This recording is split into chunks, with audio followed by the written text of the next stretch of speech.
Hello ಗೆಳೆಯರೆ, ತಮ್ಮೆಲ್ಲರಿಗೂ ಗುರುದೀಕ್ಷಾ IAS ಪ್ರಸ್ತುತಪಡಿಸುವ ನ್ಯೂಸ್ ಸ್ಪಾಟ್ ಅನಾಲಿಸಿಸ್ ಕಾರ್ಯಕ್ರಮಕ್ಕೆ ಸ್ವಾಗತ. ಇವತ್ತಿನ ಸಂಚಿಕೆಯಲ್ಲಿ ನಾವು 28 ಜುಲೈ 2022 ಮುಖ್ಯವಾದ ದಿನಪತ್ರಿಕೆಗಳಲ್ಲಿ ಬಂದಂತಹ ಆರ್ಟಿಕಲ್ಸ್ಗಳ ವಿಶ್ಲೇಷಣೆಯನ್ನು ನೋಡಲಿದ್ದೇವೆ. ಇಂದಿನ ಮೊದಲನೇ article, supreme court upholds power of arrest raid under prevention of money laundering act. ಈ ಒಂದು ಆರ್ಟಿಕಲ್ ಬಹುಮುಖ್ಯವಾಗಿ prevention of money laundering act 2002ರಲ್ಲಿ ಬದಲಾವಣೆಗಳನ್ನು ಅಥವಾ ಅಮೆಂಡ್ಮೆಂಟ್ಸ್ಗಳನ್ನು ಈಗ ನಡೀತಾ ಇರುವಂತಹ ಮಾನ್ಸೂನ್ ಸೆಷನಲ್ಲಿ ತಂದಿರುವಂತಹ ನಿಟ್ಟಿನಲ್ಲಿ ಆ ವಿಷಯಕ್ಕೆ ಸಂಬಂಧಿಸಿದಂತಹ ಚರ್ಚೆಯನ್ನು ಇಲ್ಲಿ ಮಾಡಲಿದ್ದೇವೆ. ಮೊದಲನೇ ಹಂತದಲ್ಲಿ ಈ ಒಂದು ಆರ್ಟಿಕಲ್ ಸರ್ಕಾರ ತರ್ತಾ ಇರುವಂತಹ ಕಾನೂನಿನಲ್ಲಿ ಆಗಿರುವಂತಹ ಕಾರಣಕ್ಕೆ ಇದು ನಮಗೆ UPSC general studies paper 2 government ಪಾಲಿಸೀಸಿಗೆ ಸಂಬಂಧಿಸಿದಂತೆ ಬಹುಮುಖ್ಯಕರವಾಗಿ ನಮಗೆ ಅನುಕೂಲವಾಗುವಂತಹ ಮಾಹಿತಿ. ಸೊ ಮೊದಲನೇ ಹಂತದಲ್ಲಿ ಏನಾಗಿದೆ, prevention of money laundering act 2002 ಬಹುಮುಖ್ಯವಾಗಿ ದೇಶದಲ್ಲಿ ಬ್ಲ್ಯಾಕ್ ಮನಿ ಅಥವಾ ಯಾರಾದರೂ ಹಣವನ್ನು ಬೇರೆ ಬೇರೆ ಕೃತ್ಯಗಳಿಗೆ ಉಪಯೋಗಿಸಿದಂತಹ ಸಂದರ್ಭದಲ್ಲಿ ದೇಶದ ಸಾರ್ನಿಟಿ ಮತ್ತು ಇಂಟಿಗ್ರಿಟಿಯನ್ನು ಕಾಪಾಡುವಂತಹ ನಿಟ್ಟಿನಲ್ಲಿ ಬಹುಮುಖ್ಯವಾದ ಕಾನೂನು ಇದಾಗಿರುತ್ತದೆ ಅನ್ನುವಂತಹ ನಿಟ್ಟಿನಲ್ಲಿ ತರಲಾಗಿತ್ತು. ಈಗ ನಡೀತಾ ಇರುವಂತಹ ಮಾನ್ಸೂನ್ನಲ್ಲಿ ಇದಕ್ಕೆ ಒಂದಿಷ್ಟು ಅಮೆಂಡ್ಮೆಂಟ್ಸ್ಗಳನ್ನು ಅಥವಾ ಬದಲಾವಣೆಗಳನ್ನು ತಂದಿರುವಂಥದ್ದು. ಇದರ ಅಡಿಯಲ್ಲಿ ಮಾಡಿದಂತಹ ಬದಲಾವಣೆಗಳು ಏನು? ಮೊದಲನೇ ಹಂತದಲ್ಲಿ ಇದನ್ನು ನಾನ್ ಬೇಲೆಬಲ್ ಅಂದರೆ ಲೀಗಲಿ ಬೇಲ್ ಸಿಗದೇ ಇರುವಂತಹ ಹೆಚ್ಚಿನ ಪ್ರಾವಧಾನಗಳನ್ನು ಇದನ್ನು ಮಾಡಿರುವಂಥದ್ದು.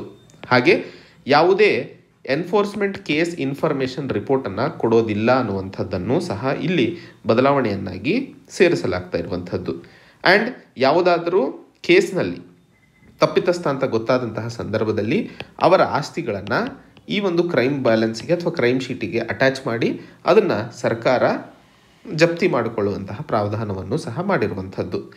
ಈ ಒಂದು ಅಮೆಂಡ್ಮೆಂಟ್ಸ್ಗಳಲ್ಲಿ ಒಂದಿಷ್ಟು ವಿಷಯಗಳನ್ನು ಬದಲಾವಣೆ ಮಾಡಲಾಗಿತ್ತು. ಮೊದಲನೇ ಹಂತದಲ್ಲಿ ಆದಂತಹ ವಿರೋಧ ಏನಪ್ಪ ಅಂತಂದರೆ, ಈ ಅಮೆಂಡ್ಮೆಂಟನ್ನು ಫೈನಾನ್ಸ್ ಬಿಲ್ ಆಗಿ ಇಂಟ್ರಡ್ಯೂಸ್ ಮಾಡಲಾಗಿದೆ, ಅಂದರೆ ಮನಿ ಬಿಲ್ ಆಗಿ ಇಂಟ್ರಡ್ಯೂಸ್ ಮಾಡಲಾಗಿರುವಂಥದ್ದು. ಸಂವಿಧಾನದಲ್ಲಿ ನಾವು ಮನಿ ಬಿಲ್ಲನ್ನು ಆರ್ಟಿಕಲ್ 110 ಅಡಿಯಲ್ಲಿ ಕರಿತೀವಿ. ಇಲ್ಲಿ ಬಹುಮುಖ್ಯವಾಗಿ ಮನಿ ಬಿಲ್ ಅಥವಾ ಆರ್ಡಿನರಿ ಬಿಲ್ ಆದಂತಹ ಸಂದರ್ಭದಲ್ಲಿ ಯಾವ ವ್ಯತ್ಯಾಸಗಳು ಆಗ್ತವೆ ಅಂತ ಗೊತ್ತಿರಬೇಕು. ಆವಾಗಲೇ ನಾವು ಯಾಕೆ ವಿರೋಧ ಪಕ್ಷದವರು ಅಥವಾ ಸರ್ವೋಚ್ಚ ನ್ಯಾಯಾಲಯದಲ್ಲಿ ಹಾಕಂತಹ ಪಿಟಿಷನ್ಸ್ಗಳಲ್ಲಿ ಈ ಒಂದು ಬಿಲ್ಲನ್ನು ಮನಿ ಬಿಲ್ ಆಗಿ ಇಂಟ್ರಡ್ಯೂಸ್ ಮಾಡೋದಕ್ಕೆ ವಿರೋಧವನ್ನು ವ್ಯಕ್ತಪಡಿಸ್ತಾ ಇದ್ದಾರೆ ಅನ್ನುವಂಥದ್ದು ನಮಗೆ ಗೊತ್ತಾಗುತ್ತೆ. ಮೊದಲನೇ ಹಂತದಲ್ಲಿ ಆರ್ಡಿನರಿ ಬಿಲ್ ಮತ್ತು ಮನಿ ಬಿಲ್ ನಡುವಿನ ವ್ಯತ್ಯಾಸ ತಮಗೆ ಗೊತ್ತಿದ್ದಂತಹ ಸಂದರ್ಭದಲ್ಲಿ ಅದನ್ನು ತಿಳ್ಕೊಳ್ಳೋಕೆ ಈಸಿ ಆಗುತ್ತೆ ಅಂತ ಹೇಳಿದೆ. ಈಗ ಮನಿ ಬಿಲ್ ಆರ್ಟಿಕಲ್ 110 ಅಡಿಯಲ್ಲಿ ಪ್ರಾವಧಾನಗಳನ್ನು ಸಂವಿಧಾನದಲ್ಲಿ ನಾವು ಕಾಣ್ತೀವಿ. ಯಾವುದೇ ಒಂದು ಬಿಲ್ ಲೋಕಸಭೆ ಮತ್ತು ರಾಜ್ಯಸಭೆ ಎರಡೂ ಹೌಸಿಂದ ಪಾರಿತ ಆಗ್ತವೆ. ಈಗ ಉದಾಹರಣೆಗೆ ಲೋಕಸಭೆಯಲ್ಲಿ ಬಿಲ್ ಪಾಸ್ ಆಯಿತು, ಯಾಕಂದರೆ ಮೆಜಾರಿಟಿ ಇದೆ. ಆದರೆ ರಾಜ್ಯಸಭೆಯಲ್ಲಿ ಮೆಜಾರಿಟಿ ಇಲ್ಲದೇ ಇರೋ ಕಾರಣಕ್ಕೆ ಬಿಲ್ ಪಾಸ್ ಆಗದೇ ಇದ್ದಂತಹ ಸಂದರ್ಭದಲ್ಲಿ ಇದು ಕಾನೂನಾಗಿ ಅಥವಾ ಆ್ಯಕ್ಟ್ ಆಗಿ ಹೊರಬರಲು ಸಾಧ್ಯವಾಗೋದಿಲ್ಲ. ಆದರೆ ಮನಿ ಬಿಲ್ಲಲ್ಲಿ ಇರುವಂತಹ ಲಾಭ ಏನಪ್ಪ ಅಂತಂದರೆ, ಒಂದು ಸಾರಿ ಬಿಲ್ ಲೋಕಸಭೆಯಲ್ಲಿ ಪಾಸ್ ಆದಂತಹ ಸಂದರ್ಭದಲ್ಲಿ ರಾಜ್ಯಸಭೆಯಲ್ಲಿ ಪಾಸ್ ಆಗಲಿ ಬಿಡಲಿ 14 ದಿನ ಕಾಯ್ತಾರೆ. 14 ದಿನ ಆದ ನಂತರ ಆಟೋಮೆಟಿಕ್ಕಾಗಿ ಆ ಒಂದು ಬಿಲ್ಲನ್ನು ಪ್ರೆಸಿಡೆಂಟ್ ಸಿಗ್ನೇಚರಿಗೆ ಕಳಿಸ್ಬಿಡ್ತಾರೆ. ಅದು ಆಟೋಮೆಟಿಕ್ಕಾಗಿ ಆ್ಯಕ್ಟ್ ಆಗುತ್ತೆ ಪ್ರೆಸಿಡೆಂಟ್ ಸೈನ್ ಹಾಕಿದ ನಂತರ. ಸೊ ಇಲ್ಲಿ ಯಾವುದೇ ಒಂದು ಬಿಲ್ಲನ್ನು ಮನಿ ಬಿಲ್ ಆಗಿ ಇಂಟ್ರಡ್ಯೂಸ್ ಮಾಡಿದಂತಹ ಸಂದರ್ಭದಲ್ಲಿ ಲೋಕಸಭೆಯಲ್ಲಿ ಪಾಸ್ ಆದರೆ ಸಾಕು, ರಾಜ್ಯಸಭೆಯಲ್ಲಿ ಬಿಲ್ಲು ಚರ್ಚೆ ಆಗುತ್ತೆ, ಅದಕ್ಕೆ ಅಮೆಂಡ್ಮೆಂಟ್ಸ್ಗಳನ್ನು ಹೇಳ್ತಾರೆ, ಅದನ್ನು ಲೋಕಸಭೆ ಪರಿಗಣನೆಗೆ ತಗೊಳ್ಳದೇ ಇರಬಹುದು. 14 ದಿನ ಆದಂಥ ಸಂದರ್ಭದಲ್ಲಿ ರಾಜ್ಯಸಭೆಯಲ್ಲಿ ಆಟೋಮೆಟಿಕ್ಕಾಗಿ ಬಿಲ್ ಪಾಸ್ ಆಗಿದೆ ಅಂತಲೇ ತಿಳ್ಕೊತಾರೆ. ಸೊ ಆರ್ಡಿನರಿ ಬಿಲ್ಲಿಗೂ ಮನಿ ಬಿಲ್ಲಿಗೂ ಇದು ವ್ಯತ್ಯಾಸ ಇರುತ್ತದೆ. ಈಗ ಸರ್ಕಾರ ಈ prevention of money laundering act amendment ಬಿಲ್ಲನ್ನು ಏನು ತಂದಿದೆಯೋ ಇದನ್ನು ಮನಿ ಬಿಲ್ ಆಗಿ ಇಂಟ್ರಡ್ಯೂಸ್ ಮಾಡ್ತಾ ಇರೋದು ಸಂವಿಧಾನಿಕವಾಗಿ ವಿರುದ್ಧವಾಗಿದೆ ಅನ್ನುವಂಥದ್ದು. ಸೊ 2 ಚಾಲೆಂಜಸ್ಗಳನ್ನು ಹಾಕಿರಾಗಿರುವಂಥದ್ದು. ಒಂದು ಲೀಗಲ್ ಚಾಲೆಂಜಸ್ಸು, ಇವೆಲ್ಲ ಪ್ರಾವಧಾನಗಳು ಸಂವಿಧಾನಿಕವಾಗಿ ಅಲ್ಲ ಅನ್ನುವಂಥದ್ದು. ಎರಡನೇ ಹಂತದಲ್ಲಿ ಮನಿ ಬಿಲ್ ಆಗಿ ಇದನ್ನು ತರಲು ಸಾಧ್ಯವಿಲ್ಲ ಅನ್ನುವಂಥದ್ದು.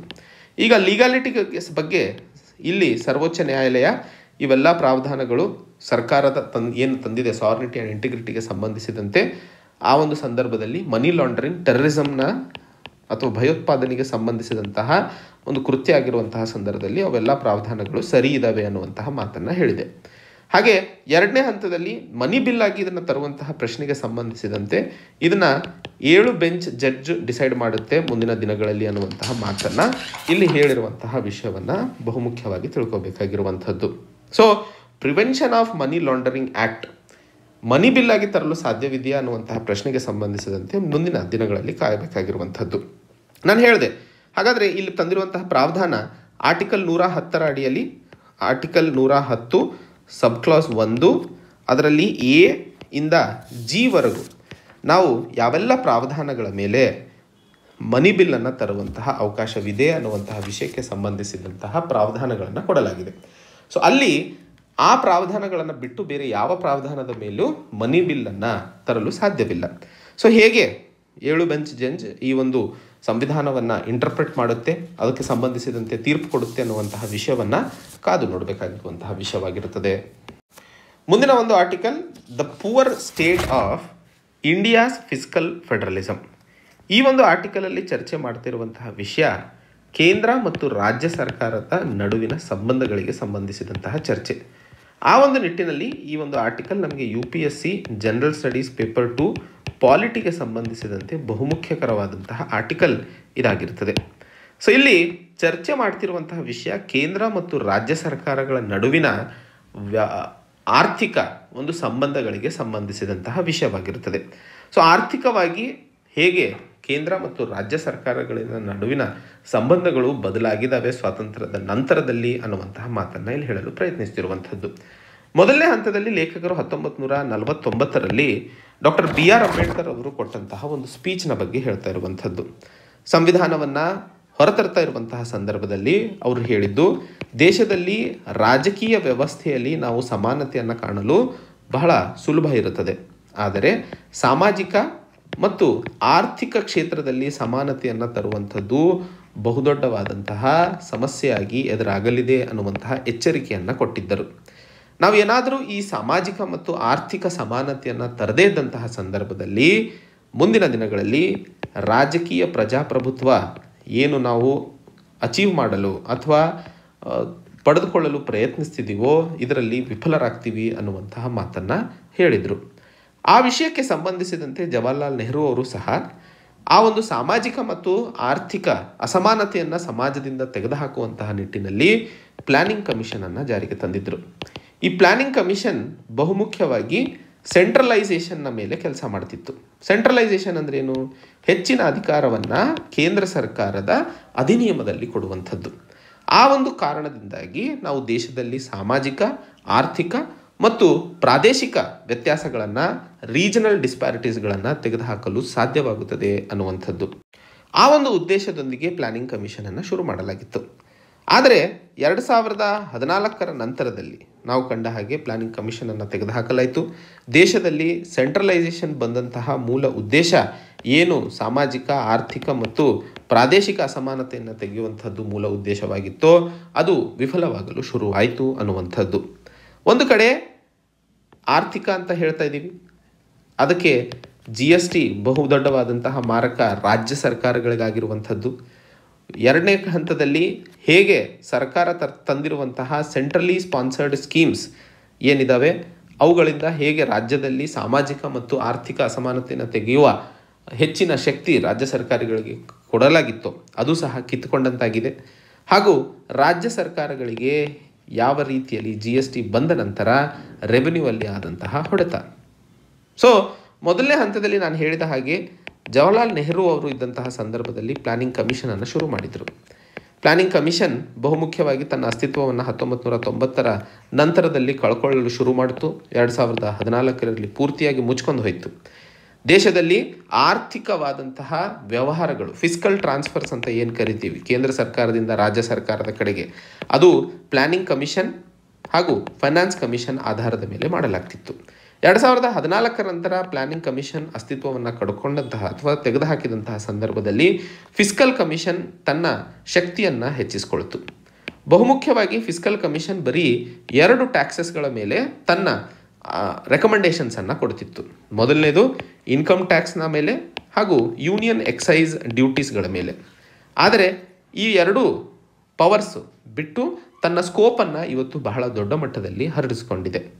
ಹಾಗೆ ಫಿಸ್ಕಲ್ ಕಮಿಷನ್ ಇವತ್ತು ಕೇಂದ್ರ ಸರ್ಕಾರದಲ್ಲಿ ಇರುವಂತಹ ಯಾವ ಪಕ್ಷ ಸರ್ಕಾರವನ್ನು ನಡೆಸ್ತಾ ಇದೆಯೋ ಅದರ ಮೇಲೆ ಅವಲಂಬಿತವಾಗಿ ರೆಕಮೆಂಡೇಶನ್ಸ್ಗಳನ್ನು ಕೊಡ್ತಾ ಇರುವಂತಹದ್ದು ಸಹ ಹೆಚ್ಚಾಗಿ ಕಾಣ್ತಾ ಇದ್ದೀವಿ ಅನ್ನುವಂಥದ್ದು. ಈಗ ಫಿಸ್ಕಲ್ ಫೆಡರಲಿಸಮ್ ಅಥವಾ ಫೆಡರಲಿಸಮ್ಗೆ ಸಂಬಂಧಿಸಿದಂತೆ ಕೇಂದ್ರ ಮತ್ತು ರಾಜ್ಯ ಸರ್ಕಾರಗಳ ನಡುವಿನ ಶಕ್ತಿ ಅಥವಾ ಪವರ್ಸ್ಗಳ ವಿಂಗಡಣೆಯ ಬಗ್ಗೆ ಮಾತಾಡಿದಂತಹ ಸಂದರ್ಭದಲ್ಲಿ 1935 ಗವರ್ಮೆಂಟ್ ಆಫ್ ಇಂಡಿಯಾ ಆ್ಯಕ್ಟ್ನಲ್ಲಿ ಪ್ರೊವಿನ್ಷಿಯಲ್ ಗವರ್ಮೆಂಟ್ಸಿಗೆ ಹೆಚ್ಚಿನ ಪವರ್ ಇತ್ತೋ ಅಥವಾ ಸಂವಿಧಾನದಲ್ಲಿ ಇವತ್ತು 1950ರಲ್ಲಿ ಏನು ನಾವು ಅಡಾಪ್ಟ್ ಮಾಡ್ಕೊಂಡ್ವೋ ಅದರಲ್ಲಿ ಹೆಚ್ಚಿನ ಪವರ್ಸ್ ಇದ್ವೋ ಸ್ಟೇಟ್ಸ್ಗಳಿಗೆ ಅಂತಂದರೆ 1935ರಲ್ಲಿ ಇದ್ದಂತಹ ಸಂವಿಧಾನ ಅಥವಾ ಗೌರ್ಮೆಂಟ್ ಆಫ್ ಇಂಡಿಯಾ ಆ್ಯಕ್ಟ್ನಲ್ಲಿ ಸ್ಟೇಟ್ಸ್ಗಳಿಗೆ ಹೆಚ್ಚಿನ ಅಟಾನಮಿ ಇತ್ತೇ ಹೊರತು ಸಂವಿಧಾನದಲ್ಲಿ ಅಷ್ಟೊಂದು ಇಲ್ಲ ಅನ್ನುವಂಥದ್ದು. ಆ ವಿಷಯಕ್ಕೆ ಸಂಬಂಧಿಸಿದಂತೆ ಕಾನ್ಸ್ಟಿಟ್ಯೂಂಟ್ ಅಸೆಂಬ್ಲಿ ಅಥವಾ ತಮಿಳುನಾಡು ಅಸೆಂಬ್ಲಿಯ ಮೆಂಬರ್ ಆದಂತಹ CN ಅಣ್ಣಾದುರೈ ಅವರು ತನ್ನ ವಿರೋಧವನ್ನು ವ್ಯಕ್ತಪಡಿಸಿದರು.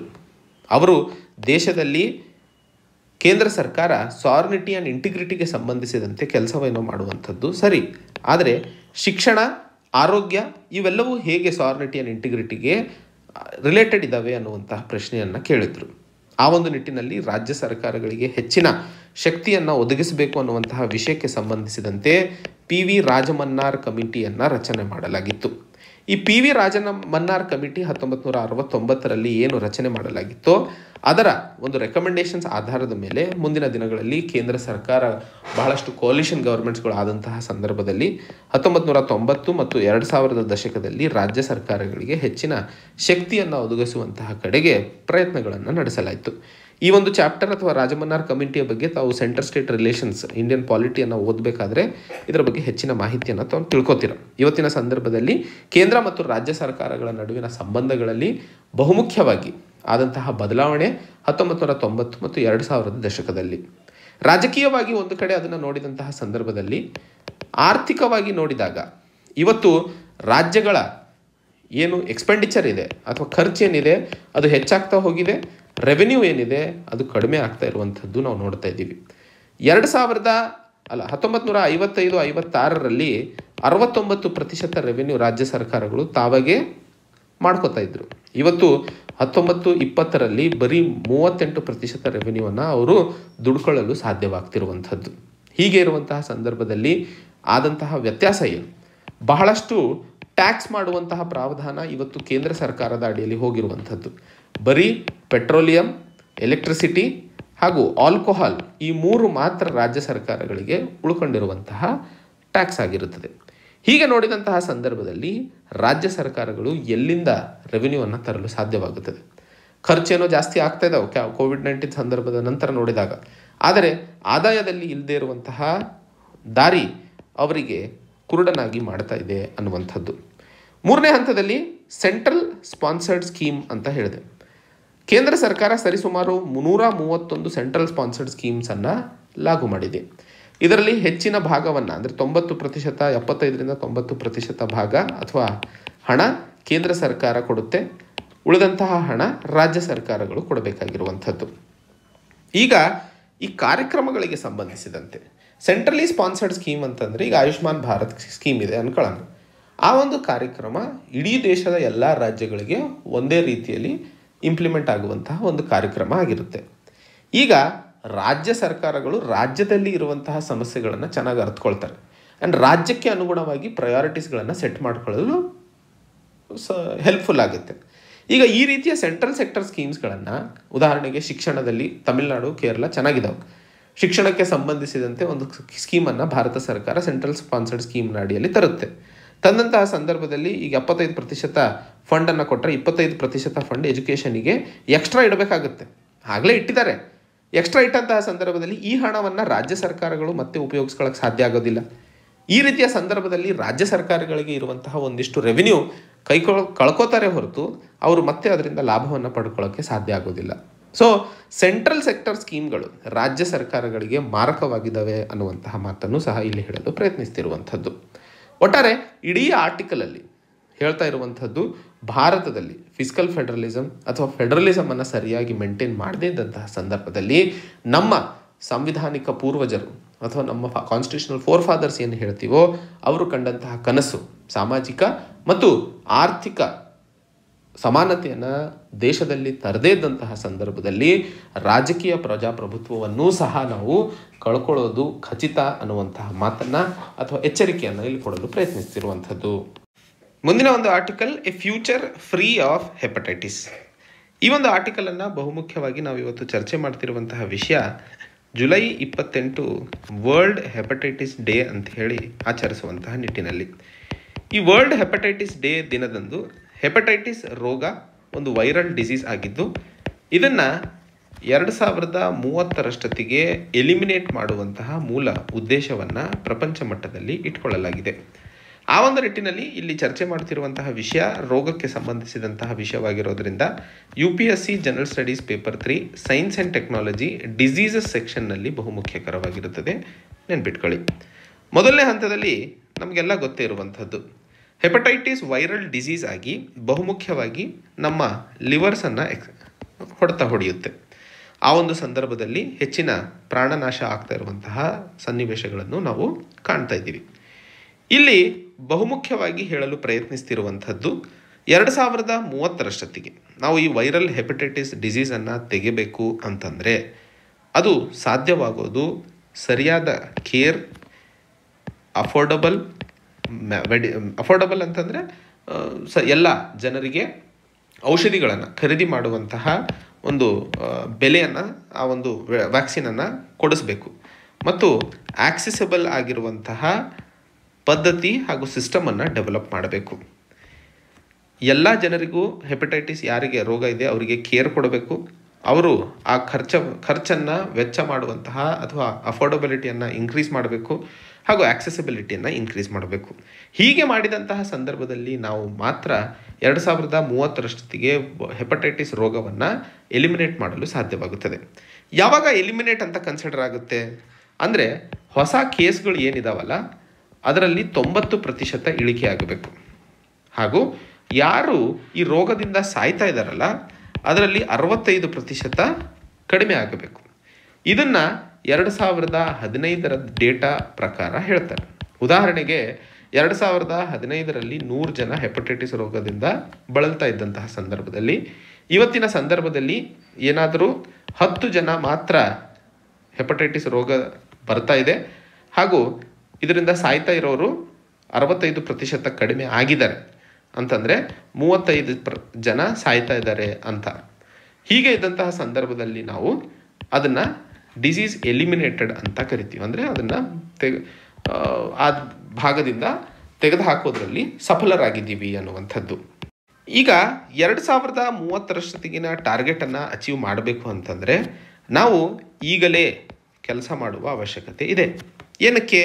ಮೊದಲನೇ ಹಂತದಲ್ಲಿ ಇವತ್ತು ಪ್ರಪಂಚದಲ್ಲಿ ಹೆಪಟೈಟಿಸ್ ಓನ್ಲಿ ಕಮ್ಯುನಿಕೇಬಲ್ ಡಿಸೀಸ್ ಇದೆ. ಅಂದರೆ ಒಬ್ಬ ವ್ಯಕ್ತಿಯಿಂದ ಇನ್ನೊಬ್ಬ ವ್ಯಕ್ತಿಗೆ ಹರಡುವಂತಹ ರೋಗಗಳಲ್ಲಿ ಹೆಪಟೈಟಿಸ್ ಮಾತ್ರ ಇವತ್ತು ಭೂಮಿ ಮೇಲೆ ನಾವು ಕಾಣ್ತಾ ಇರುವಂಥದ್ದು. ಆ್ಯಂಡ್ ಇದರಿಂದಾಗಿ ಸಾವನ್ನಪ್ತಿರುವಂತಹ ಸಂಖ್ಯೆ, ಮಾರ್ಟಾಲಿಟಿ ರೇಟ್ ಜಾಸ್ತಿ ಆಗ್ತಾನೆ ಹೋಗ್ತಾ ಇದೆ. ಪ್ರಪಂಚ ಮಟ್ಟದಲ್ಲಿ 354 ಮಿಲಿಯನ್ ಜನ ಹೆಪಟೈಟಿಸ್ B ಮತ್ತು C ಇಂದ ಬಳಲ್ತಾ ಇರುವಂಥದ್ದು.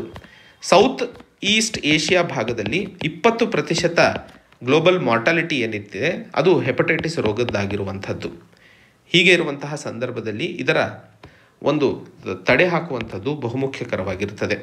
ಹಾಗೂ ಎರಡನೇ ಹಂತದಲ್ಲಿ ಈ ವೈರಲ್ ಹೆಪಟೈಟಿಸ್ ರೋಗ ಏನಿದೆ ಇದು ಪ್ರಿವೆಂಟಬಲ್ ಆಗಿರುವಂಥದ್ದು. ಇದನ್ನು ತಡೆ ಹಿಡಿಯುವಂಥದ್ದು ಬಹಳ ಸುಲಭವಾಗಿರುವಂಥದ್ದು. ಕ್ಲೀನ್ ವಾಟರ್, ಕ್ಲೀನ್ ಫುಡ್ ಹಾಗೂ ಸ್ವಚ್ಛತೆಯನ್ನು ಕಾಪಾಡಿದಂತಹ ಸಂದರ್ಭದಲ್ಲಿ ನಾವು ಹೆಪಟೈಟಿಸ್ A ಮತ್ತು E ಅನ್ನು ಪೂರ್ಣವಾಗಿ ತೆಗೆದುಹಾಕಲು ಸಾಧ್ಯವಾಗುತ್ತದೆ. ಹೆಪಟೈಟಿಸ್ B ಮತ್ತು C ಅನ್ನು ತೆಗೆದುಹಾಕಲು ಹುಟ್ಟಿನಿಂದಲೇ ಒಂದಿಷ್ಟು ಕೇರನ್ನು ತಗೋಬೇಕು.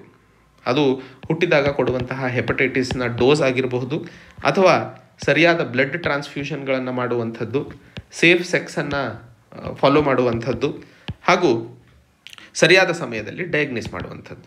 ಹೀಗೆ ಮಾಡಿದಂತಹ ಸಂದರ್ಭದಲ್ಲಿ B and C ಅನ್ನು ಸಹ ನಾವು ನಿರ್ಮೂಲನೆ ಮಾಡಲು ಸಾಧ್ಯವಾಗುತ್ತದೆ. ಸೊ ಪ್ರಿವೆಂಟಬಲ್ ಆಗಿರೋ ಕಾರಣಕ್ಕೆ ಇದರ ಮೇಲೆ ನಾವು ಇವತ್ತು ಕೆಲಸ ಮಾಡುವ ಎರಡನೇ ಅವಶ್ಯಕತೆ ಇದೆ. ಮೂರನೇ ಹಂತದಲ್ಲಿ ಈ ಒಂದು ವರ್ಲ್ಡ್ ಹೆಪಟೈಟಿಸ್ಗೆ ಸಂಬಂಧಿಸಿದಂತೆ ನಮ್ಮ ಹತ್ರ ಎಲ್ಲ ಆಯುಧ ಮತ್ತು ಅಸ್ತ್ರಗಳು ಇದ್ದಾವೆ. ಇದ್ದಂತಹ ಸಂದರ್ಭದಲ್ಲಿ ನಾವು ಯಾಕೆ ಇದನ್ನು ನಿರ್ಮೂಲನೆ ಮಾಡಬಾರ್ದು ಅನ್ನುವಂಥದ್ದು ಮೂರನೇ ಮೂಲ ಉದ್ದೇಶವಾಗಿರುವಂಥದ್ದು. ಸೊ ಈ ಒಂದು ವಿಷಯಕ್ಕೆ ಸಂಬಂಧಿಸಿದಂತೆ ಈ 3 ಉದ್ದೇಶಗಳು ಅಥವಾ ಈ 3 ಅಸ್ತ್ರಗಳು ನಮ್ಮ ಹತ್ರ ಇರುವಂತಹ ಕಾರಣಕ್ಕೆ ಸರಿಯಾಗಿ ಡಯಾಗ್ನೋಸಿಸ್ ಮಾಡಿ ಜನರಿಗೆ ಇದರ ಅರಿವನ್ನು ಮೂಡಿಸಿ ಇದನ್ನು ನಾವು ತೆಗೆದುಹಾಕಲು ಸಾಧ್ಯವಾಗುತ್ತದೆ 2030ರಷ್ಟೊತ್ತಿಗೆ ಅನ್ನುವಂಥದ್ದು.